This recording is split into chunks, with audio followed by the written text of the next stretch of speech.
गाडी थांबवा, आधी जुना दंड भरा, नाहीतर गाडी जमा करू. वाहतूक पोलिसांची ही दादागिरी आता कायमची बंद होणार आहे. होय, तुम्ही बरोबर ऐकलत. रस्त्यामध्ये वाहन अडवून प्रलंबित ई चलन भरण्यासाठी तुम्हाला आता कोणीही सक्ती करू शकणार नाही. राज्याच्या वाहतूक विभागाने एक खळबळजनक परिपत्रक जारी करत वाहतूक पोलिसांना कडक तंबी दिली आहे.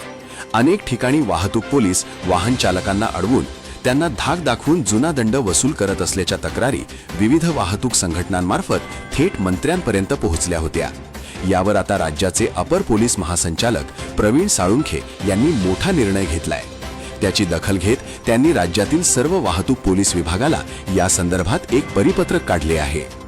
परिपत्रकात पहिली गोष्ट, ई चलन दंडासाठी कोणावरही जबरदस्ती करता येणार नाही. दुसरी गोष्ट, दंड भरला नाही म्हणून तुमची गाडी जप्त करण्याची हिम्मत आता पोलीस करणार नाहीत, कारण गाडी जप्तीची कारवाई ही केवळ आणि केवळ न्यायालयाच्या आदेशानेच होईल. आणि तिसरी महत्त्वाची बाब, जर एखाद्या पोलीस अधिकाऱ्याने तुमच्याशी उद्धटपणे वर्तन केले तर त्यांच्यावर आता शिस्तभंगाची कारवाई होणार. वाहन चालकांनो, नियम पाळा, पण कायद्याने दिलेल्या तुमच्या अधिकारांचीही जाणीव ठेवा. आता रस्त्यावर पोलिसांची सक्ती नाही तर पोलिसांचे सौजन्य दिसेल.